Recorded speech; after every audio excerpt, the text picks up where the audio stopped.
Ex-convicts, what is the worst thing you have ever seen a guard do while in prison? One of my favorite things to do was toss cells looking for contraband.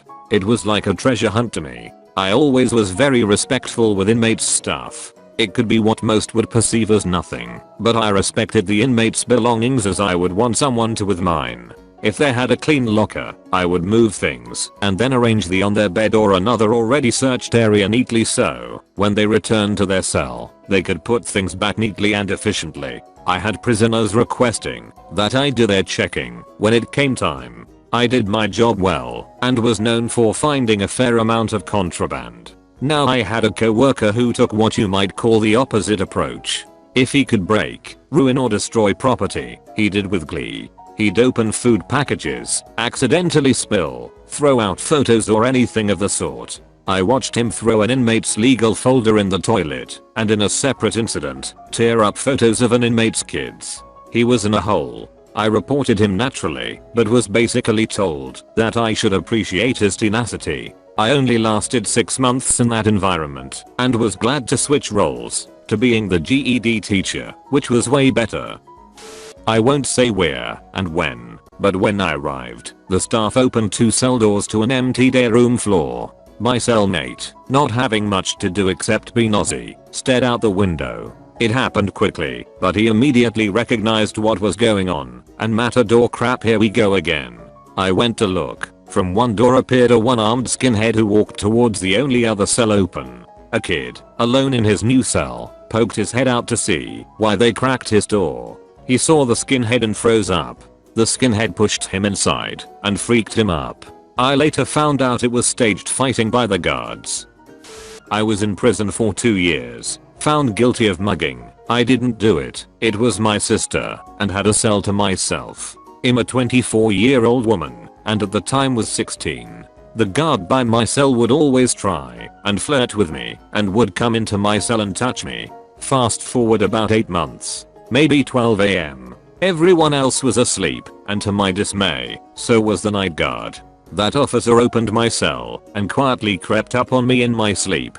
He grabbed my shirt and tried to rip it off, and when I punched him, he grabbed my pants. I screamed, which woke up the night guard. I don't know much of what happened after that. All I know is a dude was fired, sent to prison, and I was put with a female night guard. Moral of the story, prison guards can do pretty bad things.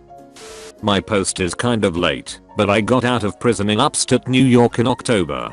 I saw crazy shit. Prison is a wild place. One time there was a fight in my pod. After fights they have everybody stripped down to their drawers in their cubes, so the COs can walk around and do body checks to see who was in the fight. Well, the people in the fight wore gloves so their hands were fine. One guy's hands were shaking. They asked him why. He said he was cold. They said bullshit and took him to the day room. We hear him getting beat for a solid 5 minutes, then a van came and picked him up. The next day I heard from somebody in my vocational class they took the guy the COs beat to another pod, and 5 minutes after he got there claimed there was a fight and did the strip search again, then beat him in the same manner and brought him to the box this time. Another thing I saw happen was in the yard. Somebody was smoking K2 and passed out. Well, while he was on the ground the CO started kicking him and they had to take him to the hospital. Prison is a crazy place. Highly recommend not going. Guy 2 cells down was diagnosed with terminal stomach cancer after medical refused to test him for 3 straight months.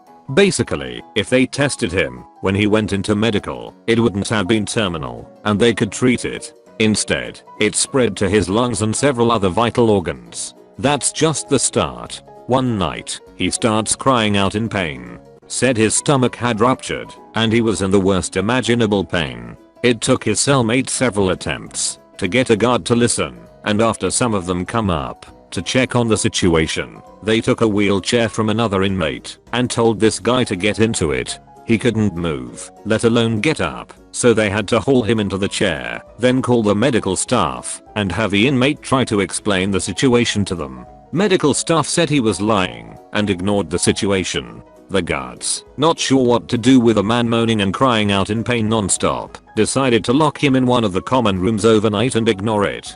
Around 9 PM the next morning they finally drive him off to a hospital to get checked out. His stomach did rupture, and by the time he got into surgery his insides had gone septic, and he died. Not as bad as some of the ones on here. I was in Wyoming Correctional Facility in New York, and I was in a SAT, a program you need complete in order to make your board and go home. The CO there had a knack of planting razors, tattoo guns, and K2 on inmates he didn't like. Well, what do you know? Search happens 2 weeks of me about to complete a SAT, and they find a tattoo gun in my locker. I really didn't put it there. Anyway, I get taken to the small shoe box, and they strip search you before going in. Cos basically punched my ribs, kidneys, while I'm forced to remain on the wall, because if I come off it would be so much worse. Ended up doing another year more than I was supposed to because of that. I had a friend whose brother was a prison guard. He had some stories, but the only one I remember was a time when there was a prisoner in solitary for a while who had become very attached to a praying mantis that had somehow made its way into his cell. The mantis lived with him for quite some time and he loved it like it was his friend. One day a prison guard who wasn't aware of the mantis being important to this prisoner stepped into the cell, saw the mantis, and promptly slammed his hand down on it to kill it. The prisoner was, understandably, devastated. To clarify some things, this happened at least 10 years ago in Australia. It was not the US prison system. I don't know much about how the Australian prison system runs, but my understanding is that it's not quite as inhumane as the US system. The fact that they used solitary confinement sucks, but it wasn't as bad as it is in the US. I worked at a max facility, and I was super respectful, no need not to be ever, and the men there were always super respectful back. It's frustrating that other officers didn't realize this, and administration didn't realize that the same officers who kept having issues were having issues because they were starting it. I really enjoyed my job. I was super strict because I have a fear of getting in trouble. I communicated well and seriously never had issues. My favorite memory was I was working straight 16 to 17 hour shifts for 27 days in a row before I was scheduled for a major surgery. The inmates knew, because it was a small prison and no one keeps their mouth shut lol. But I was sitting in the guard box on the yard, and I looked at my watch, and it was 1700, and blinked and it was 1800 and an inmate is tapping on the window, letting me know second shift was on, so I wouldn't get in trouble. I obviously didn't mean to fall asleep, I was just exhausted. It was just a super nice thing to do. Once saw a CO stomp the back of an inmate's head and watched the heel of his boot literally scalp the guy. Huge chunk of head meat and hair stuck to a black boot still sits fresh in my memory, yet it was 6 years ago. Same guard was smuggling in spice and heroin. The inmate probably owed a debt is my speculation. My friend was in prison recently and told me this story. They were caught with drugs in their cell. The correctional officer came in with 6 to 8 jugs of rotten milk, popped off the lids, and set them down in the cell. He told the inmates he'd remove the jugs the next day, as long as they were still full, i.e., can't flush them down the toilet. Apparently it was a long night of gagging and being miserable. They tried to take shifts covering the jugs with their hands, but of course it was mostly futile. That said, he said it was a better alternative than the hole or other more accepted punishments. Apparently some prisons are trying to phase solitary out, and revulsion-based punishments are one alternative some places are using. Definitely stopped any of them from hiding drugs in the cell in the future, mostly out of fear of the fellow inmates kicking one's ass if they knew you risk getting that punishment for the whole cell again. Ex-convict here. There's a long list of fucked up shit that I've seen, and it's hard to really say which was the worst. Rape and assault is obviously the worst out the gate. But there's a lot of close seconds because of how long the freaked up things would last. Forced semi-starvation is one. Being in lockdown in our cells for weeks or months at a time without being allowed into the commons meant we basically lived as if in solitary confinement. Usually got put on lockdown because someone fucked it up for everyone, but sometimes it was an unwarranted lockdown. It came with a whole host of issues, but lack of food was common.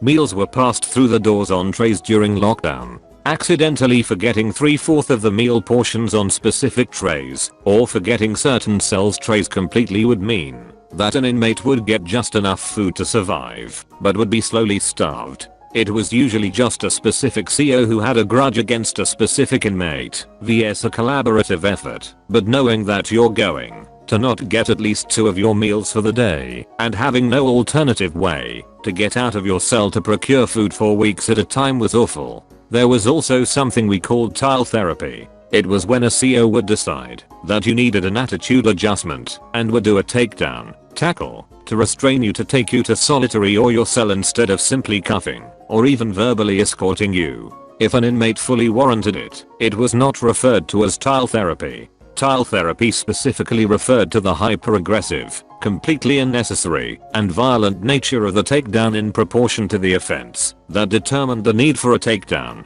It usually involved smashing the inmate's face into the tile during the initial tackle to stun and subdue them, but would also include a variety of battery and such.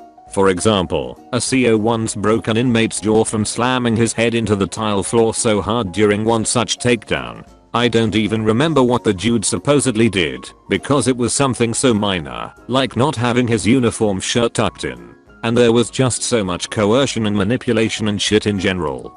COs had the power to make your life a living hell if they so desired, and they had a plethora of creative ways to punish you on the books and off. I served 8 years, so I have a lot of stories. Fight broke out in cafeteria. Normally guards will let the fight transpire for a minute before jumping in, mainly to let them fight it out and settle their differences. It was 2 dudes. A minute into the fight, one dude pulls out a knife and straight up pierces the other dude in the head. Guards were well aware of the situation and just fucking watched. Guy bled out, and they finally tackled the stabber. A solid 2 minutes had passed before they even did anything.